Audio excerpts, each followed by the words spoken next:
first contact in deep space. The celestial archives would later mark this as the day that changed everything, though at the time, it seemed like any other routine patrol through the outer rim. The luminary, pride of the Sylphian Science Academy, drifted through the star-speckled void, its crystalline hull refracting distant starlight into rainbow patterns across its surface. Commander Neura Telax stood at her post, her iridescent scales shifting from their usual calm blue to an agitated purple as she studied the ship's readings. Something was wrong with the quantum core, the heart of their advanced propulsion system. The Sylphians were masters of quantum engineering, their entire civilization built upon their understanding of subatomic manipulation.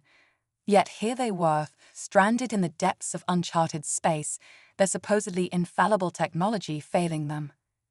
"Status report," she called out, her inner eyelids flickering with concern.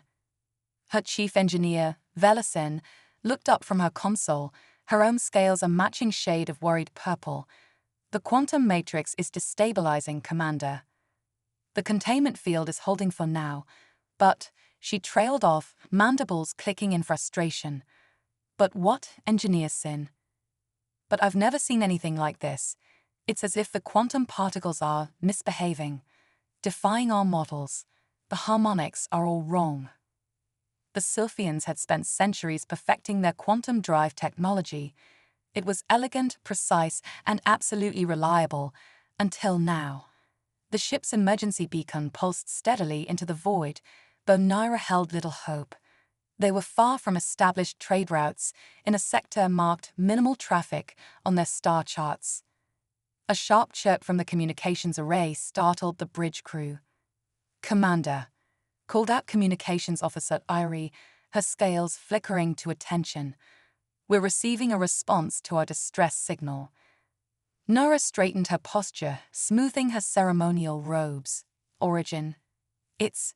Ari paused, double-checking her readings. "It's a human vessel, Commander." A ripple of unease passed through the bridge crew. Humans, the galaxy's newest spacefaring species, barely 2 centuries into FTL travel. They were known throughout civilized space as Deathworlders, creatures who had evolved on a planet so hostile that it had forced them to become resourceful, adaptable, and sometimes terrifyingly innovative. Their ships were crewed by Sylphian standards, all metal and radiation shielding, built to withstand the abuse of primitive fusion drives. On screen, Naira ordered, steeling herself. The holographic display shimmered to life, revealing a human face. The creature was clearly female, though her head was adorned with short, practical hair instead of the elaborate styling Naira had seen in cultural briefings. Her skin was dark, marked with subtle scarring that spoke of a life spent working with machinery. "This is Captain Sarah Chen of the independent salvage vessel Persistence," the human said, her universal translator rendering her words into perfect High Sylphian. "We picked up your distress beacon. What seems to be the trouble?" Naira exchanged glances with Vela. Protocol dictated extreme caution when dealing with less advanced species, particularly around Sylphian quantum technology, but their situation was becoming desperate. "This is Commander Neura Telax of the Sylphian research vessel Luminary," she responded formally. "We are experiencing technical difficulties with our propulsion system." The human's expression shifted to something Naira's skin of psychology training identified as professional interest. "What kind of propulsion system are we talking about?" "I'm afraid that information is classified under the Galactic Technology Preservation Act," Naira replied automatically. Captain Chen's response was unexpected. She laughed. "Commander, I'm picking up quantum fluctuation readings from here. You've got a containment problem with a quantum drive, right? Look, I've got an engineer who specializes in exotic propulsion systems. Let us help." Vela's scales flashed alarm patterns. "Commander, we cannot allow primitive engineers tow. Your containment field is degrading at 0.3% per hour," Chen interrupted, her tone matter-of-fact. "At that rate, you've got maybe 48 hours before catastrophic failure. My engineer, Dr. Marcus Wong, has 3 degrees in quantum mechanics and wrote his thesis on theoretical applications of quantum field manipulation in propulsion systems. We're not as primitive as you think. Naira felt her scales shift to decision purple. The human was right about the containment field degradation rate. Exactly right. Either they were sophisticated enough to detect such subtle quantum variations, or... You have experience with quantum drives, she asked carefully. Let's just say you're not the first advanced civilization to need a handout here in the deep black, Chen replied with a small smile. We can dock with your vessel in 20 minutes. Your choice, Commander. We're happy to help, or we can wish you luck and be on our way. Naira thought of her crew, of the irreplaceable research data in their banks, of the quantum core that was slowly unraveling reality around them. The human's directness was almost shocking, but there was something refreshing about it after centuries of diplomatic circular speak. 20 minutes, she agreed, but your engineer will be accompanied by our security team at all times. Wouldn't expect anything less, Shen nodded. Persistence out. As the communication ended, Vela approached Naira's command position. Commander, this is highly irregular. The protocols, Naira interrupted gently, were not written with our current situation in mind. Sometimes adaptation is necessary for survival. She turned to her security chief. Prepare a greeting detail. And Vela, prepare to give Dr. Wong a tour of our quantum engineering section. As the crew scrambled to prepare for their unusual guests, Naira watched the approaching human vessel on their sensors. It was ugly by Sylphian standards, a blocky, functional thing of metal and ceramic, its hull marked with patches and repairs. Yet it moved with surprising grace for such a crude vessel, and its sensors were clearly more sophisticated than they appeared. Perhaps, she thought, it was time for the Sylphian Science Academy to update their files on human technological capabilities. Assuming, of course, they survived the next 48 hours. The human touch. Dr. Marcus Wong stepped through the airlock onto the luminary and immediately felt that he'd walked into a living crystal. The Sylphian ship's interior was a masterwork of geometric precision, all clean lines and perfectly aligned angles that somehow managed to feel organic. Behind him, Captain Chen whistled softly. Nice digs, she murmured, earning a confused head tilt from their Sylphian security escort. Marcus ignored the exchange, his attention fixed on his handheld quantum scanner. The readings were unlike anything he'd seen before, well, almost anything. Your containment field harmonics are displaying fractal irregularities, he said, addressing the Sylphian engineer who'd introduced herself as Velasin. Similar to what we saw on that Axioni vessel last year, Sarah. The Sylphian engineer's scales shifted to what Marcus's xenobiology crash course had identified as surprise purple. You've encountered quantum drive failures before. Encountered, studied, and solved, Marcus replied, still studying his readings. Though your system is more advanced. The quantum matrix architecture is elegant, almost too elegant, actually. That might be part of the problem. Commander Telex stepped forward, her ceremonial robes shimming with each movement. Explain. Marcus looked up, choosing his words carefully. Your quantum drive is built on the assumption that subatomic particles will behave according to precise mathematical models. And they usually do, except when they don't. Quantum mechanics has an element of chaos that can't be entirely predicted or controlled. Nonsense, Vela interrupted, her scales now flickering between purple and an agitated red. Our models account for all quantum variables. The Academy's equations are perfect. Nothing's perfect, Sarah said quietly. That's why we're here. Marcus pulled out his toolkit, a battered metal case that looked primitive compared to the crystalline diagnostic tools the Sylphians carried. Look, I can prove it. Your containment field is generating a perfectly symmetrical quantum barrier. But quantum particles don't always respect symmetry. Sometimes they need room to dance. Dance. Commander Talax's inner eyelids flickered rapidly. Quantum particles do not dance, Dr. Wong. Figure of speech, Marcus said, setting up his diagnostic equipment. But watch this. He connected his scanner to a holographic projector, displaying a real-time visualization of the quantum field. See these patterns? Your containment field is trying to force the particles into perfect geometric alignments. But look at the edges.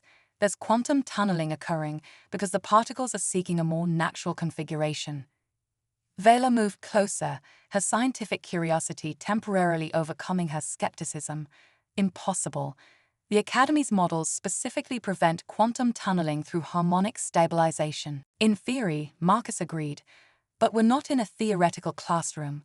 We're in deep space, where local conditions can affect quantum behavior in ways that perfect models don't predict. Captain, remember that pulsar we passed about 6 hours ago? Sarah nodded. The one with the unusual radiation signature. Exactly. I think its quantum wake is interfering with the luminary's containment field. The particles are being influenced by external forces that weren't accounted for in the original design. Commander Telax's scales shifted to a thoughtful blue-green. Our sensors detected no significant radiation from that pulsar. Because you were looking for significant radiation, Sarah explained. We've learned to look for the subtle stuff. Deaf world survival instinct, always expect the unexpected. Marcus was already pulling tools from his kit. I can modify the containment field to allow for more quantum flexibility. It won't be as geometrically perfect as your original configuration, but it will be stable. Modify. Vela's scales flashed alarm red. Our quantum drive contains classified technology. You can't simply tinker with it. Engineer's sin, Commander Telax said softly. Our options appear to be limited to either allowing Dr. Wong to attempt his modification or experiencing a catastrophic containment failure in approximately 46 hours, which would better serve the Academy's interests. Vela's scales rippled through several colors before settling on a resigned purple. I will assist, but I must document all modifications for the Academy's review. Deal, Marcus said, already laying out his tools. First, we need to adjust the quantum harmonics to account for the pulsar's influence. Captain, can you get me the exact frequency analysis from our sensors? Sarah was already transmitting the data to his pad, sending now. Need me to grab the particle attenuator from the persistence? Please, and the quantum spanner, the one we modified after the Axioni incident. As Sarah headed back to their ship, Marcus turned to Vela. I'll need to understand how your quantum field generators are configured. We'll have to make the modifications in a specific sequence to prevent field collapse. Vela hesitated, looking to her commander for approval. Telax nodded once, her scales showing decision purple once more. Proceed, Engineer Sin, but observe everything. The Academy will want a full report.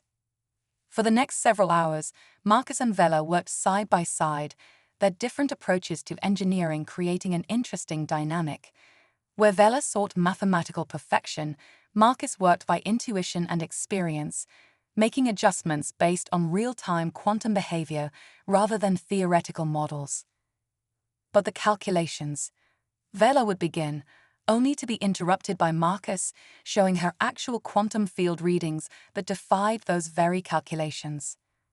Sometimes, he explained while recalibrating a field generator, you have to let go of perfect solutions and work with what reality gives you. Humans learned that lesson the hard way. Perfect plans rarely survive contact with the real world. Is that why your ships look so irregular? Vela asked, watching him work. The patches, the modifications, the lack of symmetry. Marcus smiled. Every patch tells a story. Every modification represents a lesson learned. We build our ships to be adaptable because we've learned that's more important than building them to be perfect. Commander Telax, who had been observing silently, stepped forward. Yet you understand quantum mechanics at a level that challenges our assumptions about human technological capabilities. We had to, Sarah said, returning with more equipment. Earth isn't just a deaf world because of its physical conditions. It's a deaf world because it taught us that the universe is chaotic, unpredictable, and occasionally hostile. We either learned to adapt or we died. Quantum field stabilizing, Marcus announced, studying his readings. The containment matrix is accepting the modifications. Vela, can you verify from your end? The Sylphian engineer checked her own instruments, her scales shifting through shades of disbelief. The quantum harmonics they're stabilizing. But the pattern is unlike anything in our database. Because it's not trying to force the quantum particles into perfect alignment anymore, Marcus explained. It's working with their natural tendencies, giving them room to, dance. Commander Telex watched the readings with intense interest. The Academy teaches that progress comes through perfect understanding and control of natural forces, yet you achieve results by cooperating with chaos. Not chaos, Marcus corrected, making a final adjustment. Complexity. The universe isn't always neat and orderly. Sometimes you have to embrace the complexity to find solutions that work, even if they're not theoretically perfect. The quantum drive's hum changed pitch slightly, settling into a new rhythm that somehow felt more natural than its previous perfect tone. Vela's scales shifted to amazement gold as she studied the readings. The containment field is now operating at 99.7% efficiency, she announced. Higher than our original specifications, despite the theoretical imperfections in the field geometry. Sometimes, Sarah said with a smile, imperfection is exactly what you need. Crisis point. The relative calm following the quantum drive stabilization lasted exactly 37 minutes. Marcus was explaining the finer points of adaptive field harmonics to an increasingly fascinated Vela when every alarm on both ships started screaming simultaneously. What in Einstein's name? Marcus began, but Vela was already at her console, her scales shifting to emergency red. Quantum cascade, she shouted. The field modifications are causing a resonance effect with the pulsar, Sarah finished, checking her own readings. Its radiation signature just changed. Marcus, we've got a problem. Commander Telex swept onto the engineering deck, her usually graceful movements now sharp with urgency. Report. Marcus's fingers flew over his diagnostic equipment. The pulsar's quantum wake is intensifying.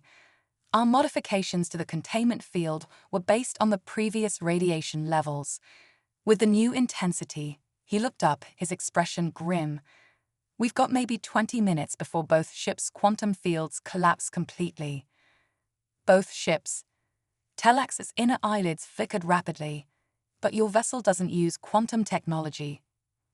No, Sarah said, but we use quantum shielding to protect our conventional systems from exactly this kind of exotic radiation. And right now, that shielding is failing just like your containment field. The implications hit everyone at once. Without quantum shielding, the Persistence's fusion drive would destabilize. Without containment, the Luminary's quantum core would collapse. Either scenario would be catastrophic. Both happening simultaneously would be. We need options, Telex said, her scales showing a command purple that bordered on black. Engineer Sin.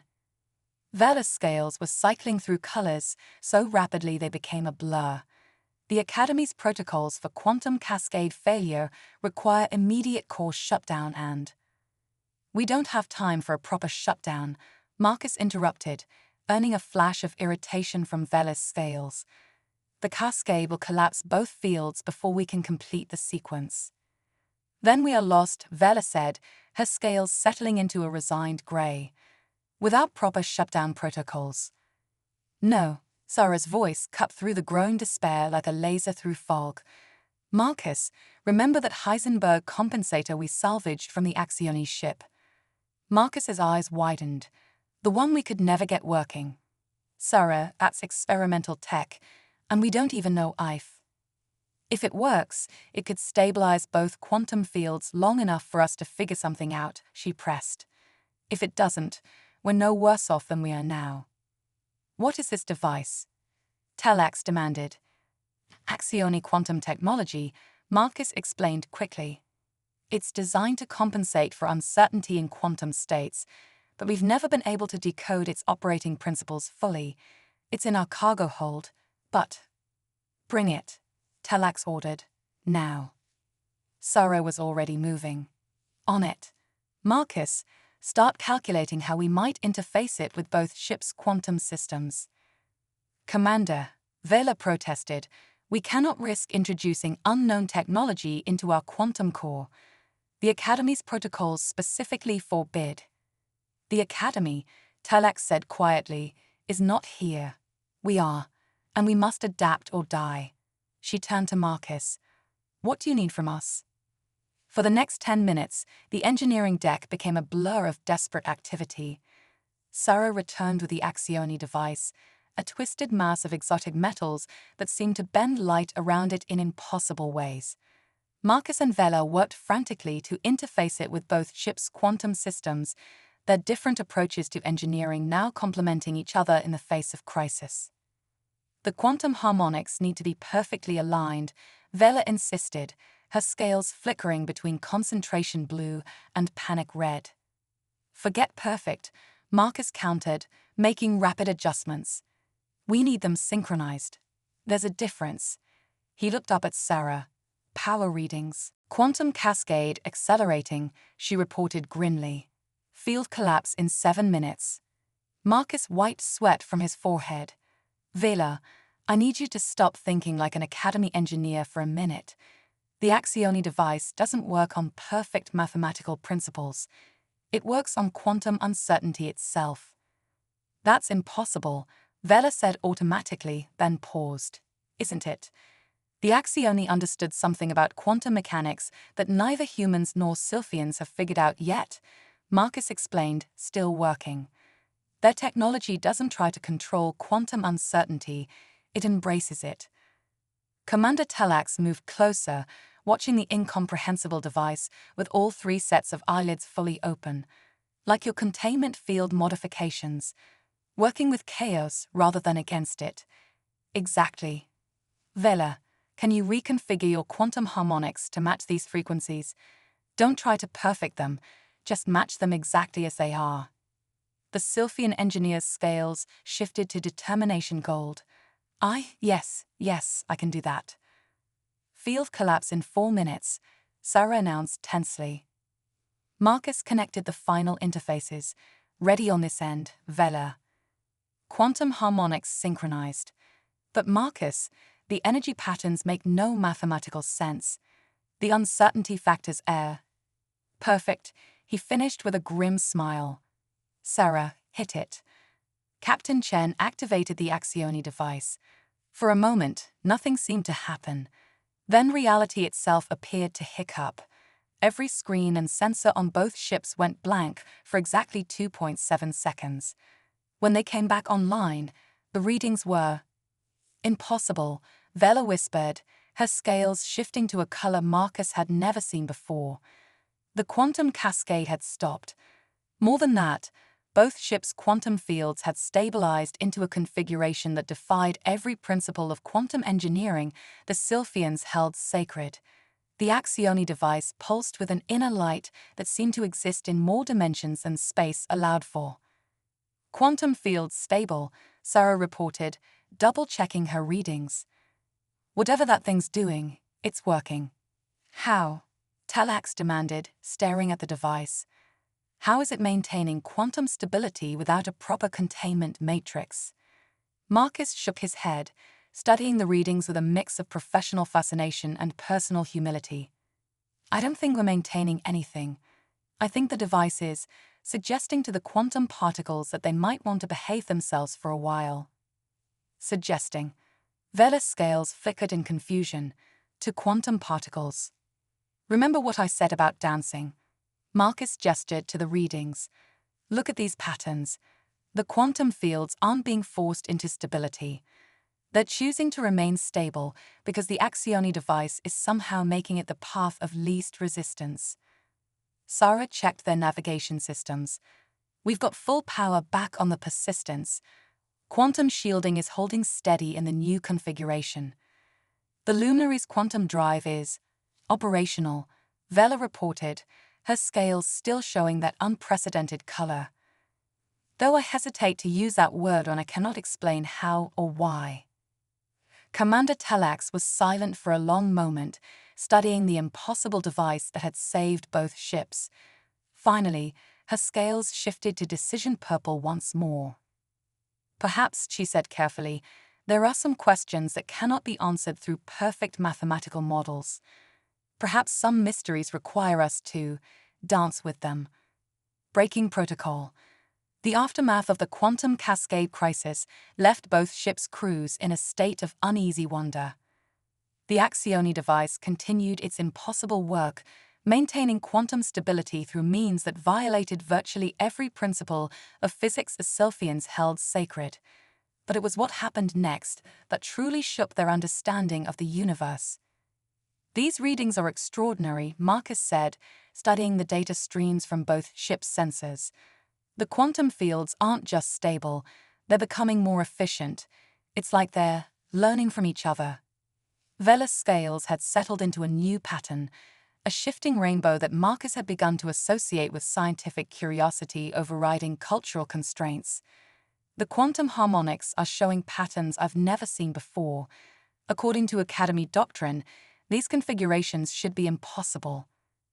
Yet here they are, Sarah observed, running her own diagnostics, and both ships are operating at 115% of their theoretical maximum efficiency. Commander Telex had called an emergency meeting of both crews in the luminary's central chamber. The geometric perfection of the crystalline rooms stood in stark contrast to the chaos of their recent experience. The Academy must be informed of these developments, she announced, though her scales showed uncertainty blue. But first, we need to understand exactly what has happened. Marcus exchanged glances with Sarah before speaking. Commander, I don't think we can understand it, not in the way the Academy would want us to. The Axioni technology operates on principles that might be fundamentally incomprehensible to both our species. Incomprehensible. Vela's scales flashed objection red. Everything can be understood through proper analysis and… Can it? Sarah interrupted gently. Look at your own readings.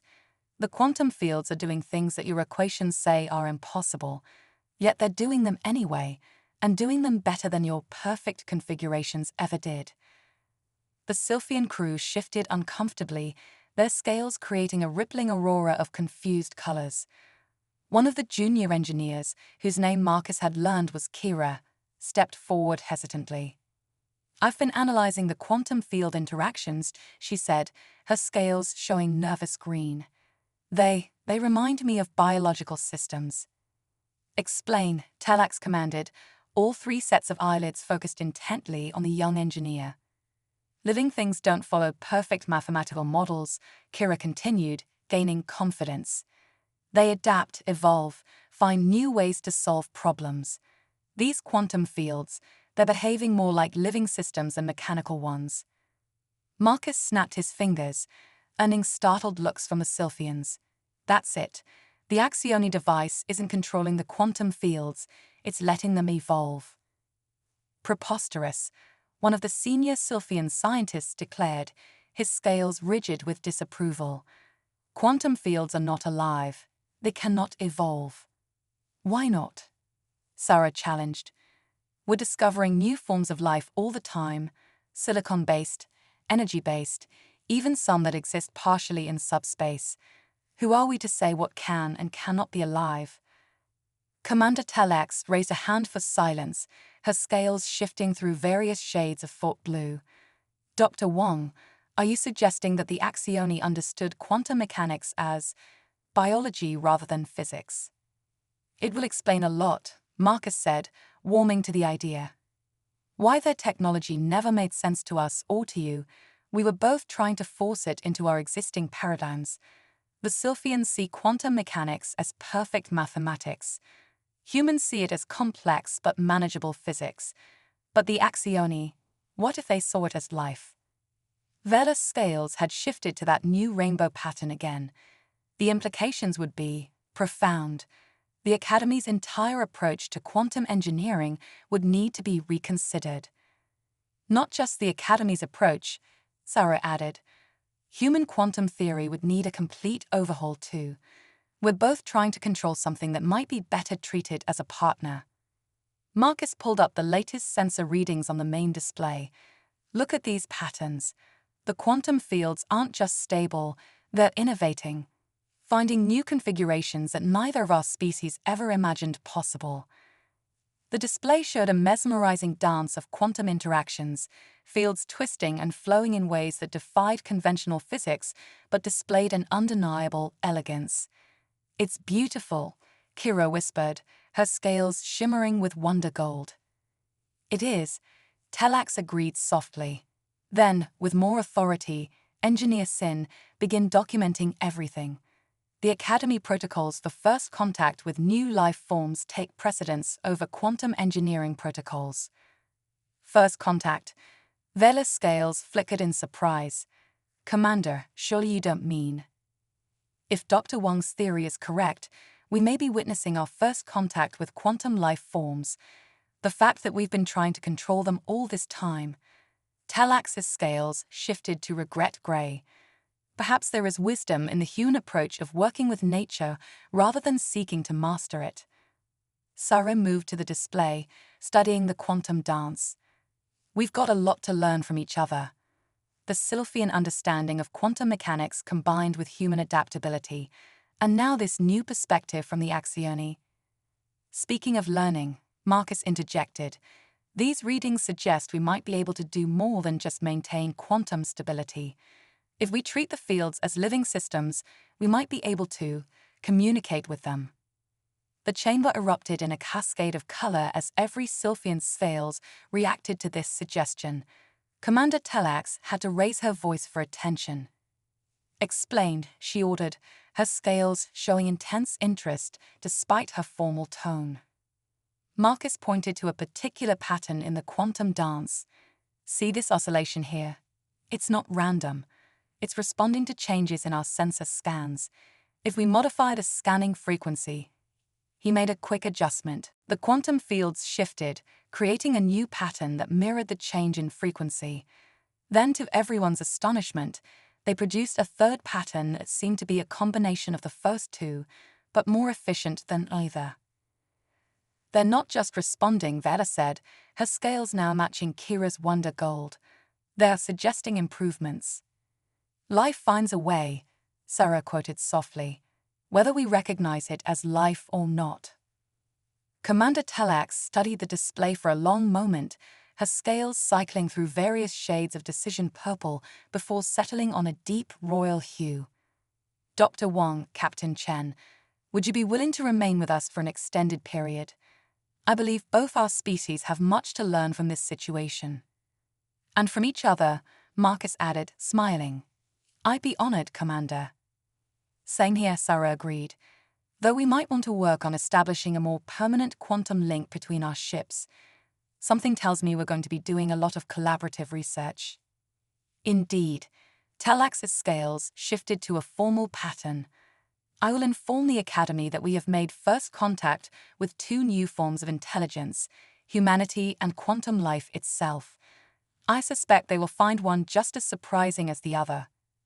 As the crews began discussing the practical arrangements for their continued collaboration, Marcus watched the quantum fields continue their elegant dance on the display. In their shifting patterns, he saw the future, not just of quantum engineering, but of cooperation between species. Sometimes, he reflected, the most profound discoveries came not from imposing order on chaos, but from learning to dance with it. Race against time. The quantum fields were screaming. At least that's how Marcus interpreted the wild oscillations in the sensor readings. After 3 days of careful observation and attempts at communication with what they now believed to be quantum life forms, something had changed dramatically. "These patterns," Vela said, her scales shifting rapidly between anxiety red and analysis blue, "they're like nothing we've seen before. It's as if the quantum fields are trying to warn us about something." Sarah was already at her station aboard the Persistence, linked via their newly established quantum communication system. "Confirmed. The disturbance is affecting both ships' fields. Marcus, are you seeing this subspace resonance?" Yeah, and I don't like it. Marcus studied the readings with growing concern. The quantum fields are reacting to something we can't detect yet, something big. Commander Tellax swept into the engineering chamber, her scales showing emergency purple. Long-range sensors have detected a gravitational anomaly approaching our position. Initial analysis suggests it's a compressed space-time wake. A what? Sarah's voice crackled over the comm. Vela's scales paled to near white. It's a remnant of a failed faster-than-light jump.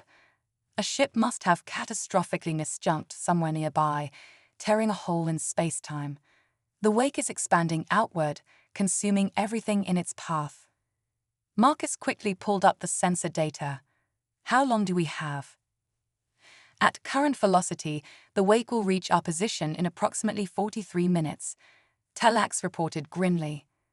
Standard protocol calls for immediate evacuation of the sector. Can we outrun it? Sarah asked. Negative, Vela responded, her scales showing calculation green. The wake is expanding faster than either of our ships can travel.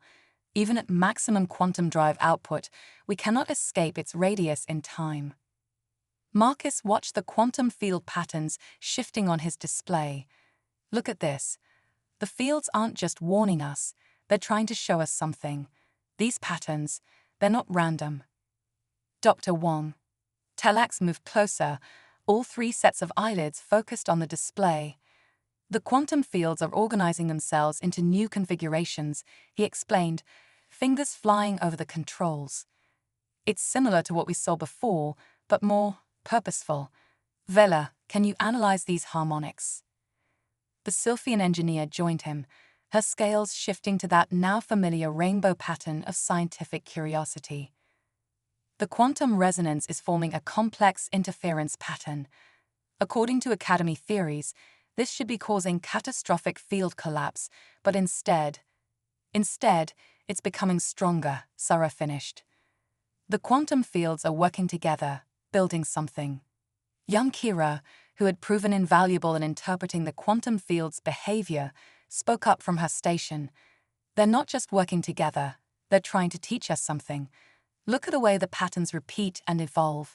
It's like they're showing us a blueprint. Marcus's eyes widened as understanding struck. They're showing us how to survive the wake. The quantum fields must have encountered something like this before. They're trying to show us how to modify our shields to withstand it. Impossible, one of the senior Sylphian scientists declared. No known shield configuration can withstand a space-time wake. The gravitational forces would tear any field apart. Any conventional field, yes, Marcus agreed. But what about a living one? One that can adapt and evolve in real time. Commander Tellax's scales shifted to decision purple. Explain quickly, Dr. Wong. We have 38 minutes. Marcus gestured to the display. The quantum fields are showing us how to create a dynamic shield, one that doesn't try to resist the wake, but flows with it. Similar to how we solved the Cascade crisis, but on a much larger scale. The Axioni device, Sarah said suddenly. Could we use it to coordinate the fields? Not alone, Vel interjected, her scales showing intense concentration. But if we combined it with the Luminary's quantum core and the Persistence's fusion drive. She paused, scales flickering uncertainty blue. The math is impossible, but... Forget the math, Marcus said firmly. Look at what the fields are telling us. They know how to do this. We just need to trust them and provide the energy they need. Tellax studied the patterns for a long moment, her scales shifting through various shades before settling on that deep royal purple. What do you need? Everything, Marcus said grimly. We need to link both ships' power systems directly to the quantum fields. The Axioni device will serve as a coordinator, but the fields themselves will determine the shield configuration. It's going to take every bit of power we've got, and we'll be flying blind, no way to calculate what will happen. The Academy would never approve such a reckless, the senior scientist began. The Academy isn't here, Tellax cut him off. Proceed, Dr. Wong. What's our first step? The next 30 minutes were a blur of desperate activity.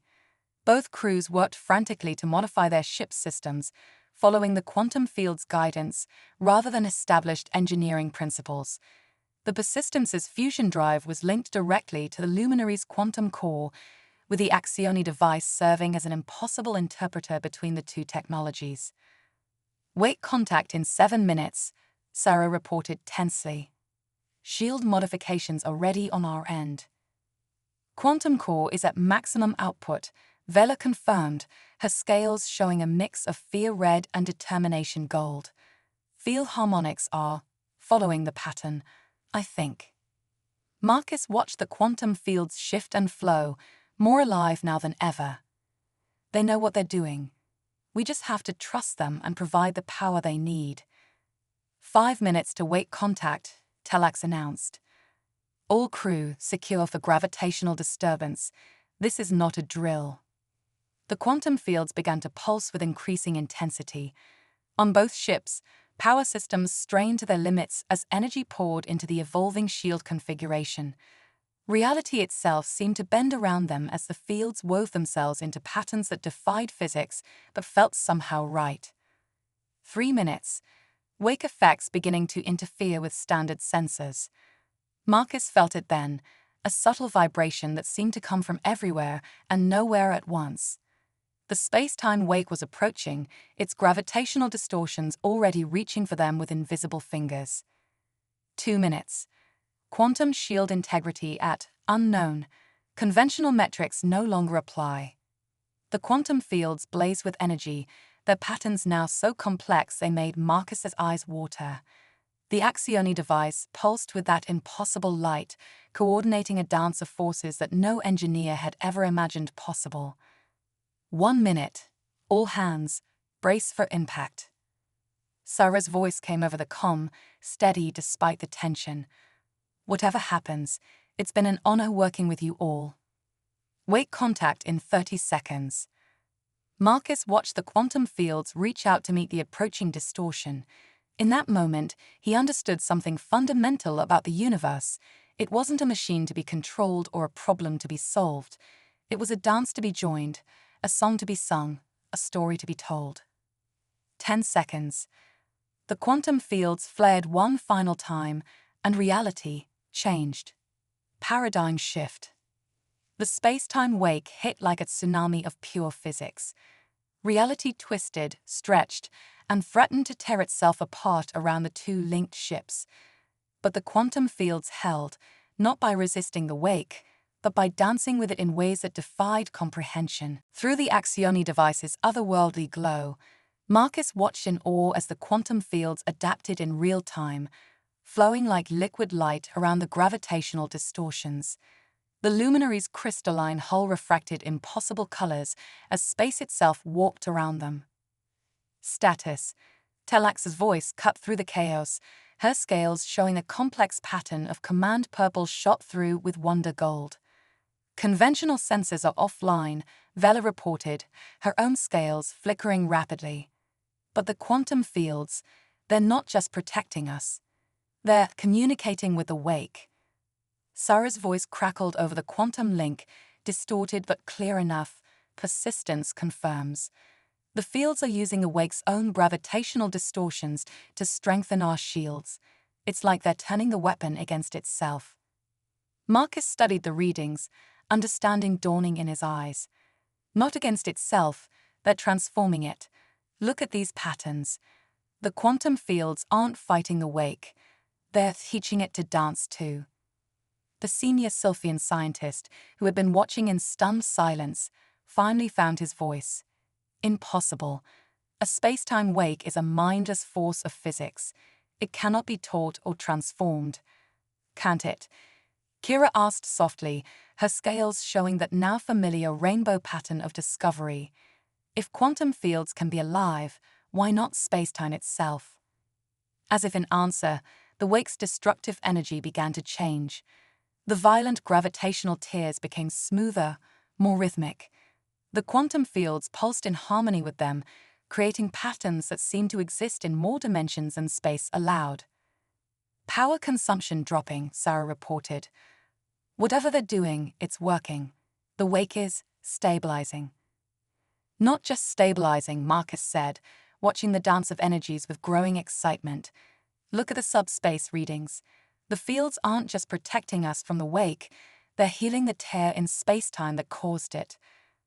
Commander Telex moved to the main display, her scales shifting through shades of blue as she analyzed the data. The quantum fields are using our combined energy to reshape the wake's underlying structure. They're teaching it a new way to exist. Like they taught us, Vela whispered, her scales showing deep understanding gold. All this time, we thought we were teaching them to behave according to our rules. But they were teaching us to see beyond them, Sarah finished. To understand that the universe isn't a collection of forces to be controlled. It's a community to be joined, Marcus said softly. Every part connected, every pattern alive in its own way. The space-time wake, once a destructive force of cosmic violence, had transformed into something beautiful. It flowed around their ships in elegant spirals, its gravitational patterns now harmonizing with the quantum fields rather than fighting them. Message incoming from the Academy, one of the communication officers announced, scales showing surprise purple. They're detecting the wake transformation from 3 sectors away. They're requesting an immediate explanation. Telex's scales shifted to a color Marcus had never seen before, a deep, luminous purple that seemed to contain hints of every other shade. Tell them, she said, that we have made first contact with not 1, but 3 new forms of intelligence. Tell them that the Sylphian understanding of the universe must evolve. Tell them, she paused, her inner eyelids flickering with emotion. Tell them that we have learned to dance. And tell them they're going to need new math, Sarah added with a grin. Lots of new math. Not just math, Marcus said, watching the quantum fields continue their impossible dance with the transformed wake. New ways of thinking, new ways of seeing. The universe isn't just stranger than we imagined it. It's more alive than we imagined, Kira finished, her scales shimmering with wonder gold. The Axioni device pulsed one final time, as if in agreement, before settling into a steady glow. Around both ships, the quantum fields and the transformed wake continued their elegant dance, teaching by example that the greatest discoveries come not from imposing order on chaos, but from learning to join the cosmic dance already in progress. Commander Telex turned to face both crews, her scales now showing that deep, royal purple of absolute certainty. Dr. Wang, Captain Chen, I believe this marks the beginning of a new era of cooperation, not just between our species, but between all forms of intelligence, whether we previously recognized them as such or not. The Academy will have questions, Bella said, her scales showing a mix of anticipation and concern. Let them question, Telex replied. We will show them what we have learned. That sometimes the most profound discoveries come not from seeking to master the universe, but from learning to dance with it, Marcus finished softly, watching the quantum fields shimmer with their newfound harmony. Above them, through the luminary's crystalline hull, the transformed wake painted the void with colors that had never existed before, while all around them, the quantum fields sang their silent song of connection, adaptation, and the endless dance of discovery. In that moment, human ingenuity and Sylphian wisdom had done more than save 2 ships from destruction. They had opened a door to a new understanding of the universe itself, not as a problem to be solved, but as a partner in the greatest dance of all. The dance of life in all its infinite quantum forms.